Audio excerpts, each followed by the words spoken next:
No one had ever seen anything like it. This sleek, futuristic design was a revelation in the mid-1950s.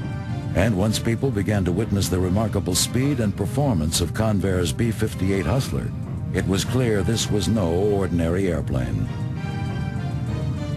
It was the kind of airplane, as to my mind, F-111, F-16, even P-36, were that you have to have free-thinking people.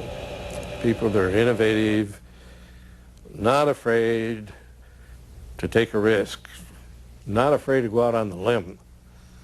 And I argue that particularly today, you know. What's wrong with going out on the limb? Isn't that where the fruit is?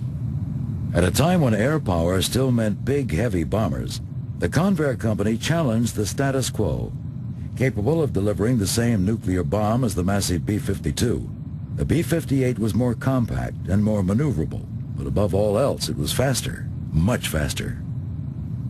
The B-58 was, the whole mission objective was centered on its maximum speed, which was well in excess of Mach 2, which is twice the speed of sound, and for conversation's sake, about 1,385 miles per hour at an altitude of about 35,000 feet or slightly higher. The whole thrust of the B-58, or the whole philosophy, was that it would simply outrun anything that could chase it or attempt to shoot it down from the ground. As a tribute to its delta wing design, the B-58 could perform high or low altitude missions at high speed without compromising performance. This dual capability represented a break in bomber design and proved the B-58 was an airplane designed not for the present, but for the future. The B-58 represented an airframe that was literally decades ahead of its systems. This was a very advanced, very state-of-the-art airplane in its day in the mid-1950s. Here it was designed by our engineering people, and now we're flying it, and what they put on paper really is doing what they said it's doing on paper. Well, yeah, we had some modifications to do, and there were some changes in the design a little later on. But we're flying, like I say, the fastest airplane at that time going. I interviewed Lockheed and Convair and Douglas and whoever else there was around at that time, and came down to Fort Worth, and it was a pretty clean place, and I saw that B-58, and my God, that was the most beautiful airplane I've ever seen in my life. It looked like it was going 100 miles an hour, sitting still. It's high altitude, supersonic performance, low altitude, high speed, beautiful ride. It was probably the most solid feeling airplane I've ever flown at high speed on the deck. It felt like just a great big old Cadillac. The B-58's high speed and high performance were the result of a dedicated effort to design and develop an airplane that pushed the limits of technology and imagination. Before the B-58, few imagined a medium-weight bomber could have a legitimate supersonic capability.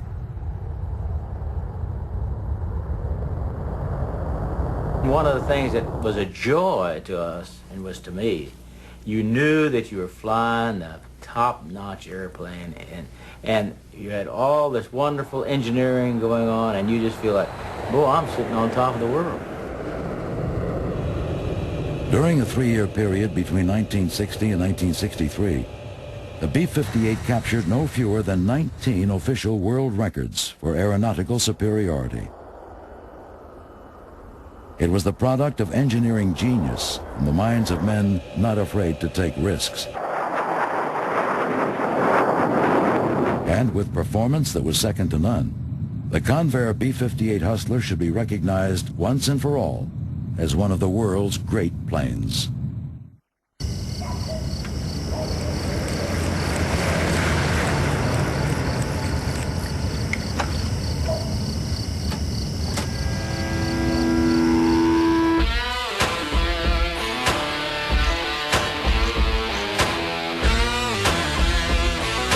Increase power, performance, and gas mileage with Prestone Fuel System Cleaner and save up to $3.96 on a deal. Whatever you're working on, Advance will help you keep the wheels turning. The B-58 was for the most part a typical SAC airplane. But when the crews of the B-58 got to take this world-class bomber for a spin, records fell with astonishing regularity. In that list of B-58 legacy, there are a number of speed and altitude records which were set, and these were world-class records, and in some cases were absolute records. The B-58 claimed so many records and trophies during its brief operational career that it could be rightly called the champion of champions. On the 12th of January 1961, a B-58 set out to claim its first prize, and in the process set 6 world records. The task was simple: fly 2 laps around a 621-mile course as fast as possible. Major Henry J. Duchendorf, the first SAC pilot to fly the airplane, began his ascent, and with a burst of speed, blasted through the sound barrier. The airplane raced around the course with an average speed of 1,061 miles per hour for the first lap and 1,200 miles per hour for the second. With its 4,000-pound payload, the airplane automatically set records for carrying a 2,000-pound payload and for no payload, thus claiming 3 records for each lap. But as remarkable as these records were, they were destined not to last. Barely 2 days later, these speed records were broken by another B-58. On the 14th of January 1961, another SAC crew from the 43rd Bomber Wing based in Carswell, Texas, shot into the sky to fly the 621-mile route. They maintained an average speed of 1,285 miles per hour, and with their 4,000-pound payload, proceeded to raise the record again, 3 times over. Upon their return, this crew was awarded the Thompson Trophy for speed superiority and practical maneuverability, the first of many trophies which would be claimed by the Hustler. On the 10th of May, 1961, another B-58 set out to win another prize. This time, they went after the world-famous and much-coveted Blériot Trophy. 52 years earlier, French aviator Louis Blériot had launched himself towards England in a brave attempt to cross the English Channel. When he landed his fragile Model 11 monoplane on English soil 46 minutes later, Blériot had fueled the imaginations of aviators throughout the world. In 1930, the eccentric Frenchman first offered the trophy bearing his name to whomever could fly 2,000 kilometers per hour, or roughly 1,242 miles per hour, for a sustained time period of 30 minutes, a feat which few dared to imagine. 31 years later, the trophy was won once and for all. The SAC crew took off from Edwards Air Force Base and followed a 669-mile course which took them out over Arizona and Nevada. They climbed to 44,000 feet, and then the race was on. One of the requirements for the Blériot Trophy was that the altitude at the close of the run had to equal or be higher than at the start. The crew held a speed of 1,302 miles per hour for the required time, and the trophy was theirs. Aviation had truly come a long way from Blériot's historic flight, in which he flew 330 feet off the ground at a speed of 46 miles per hour, a mere half-century earlier.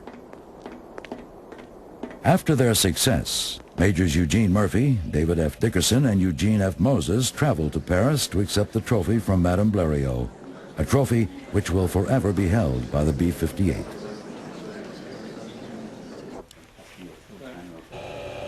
The B-58 was not just for show. It was a dedicated medium bomber employed by the Strategic Air Command on constant standby. SAC's bomber crews trained constantly for their missions, and one SAC training exercise earned the B-58 another trophy and 2 more world records.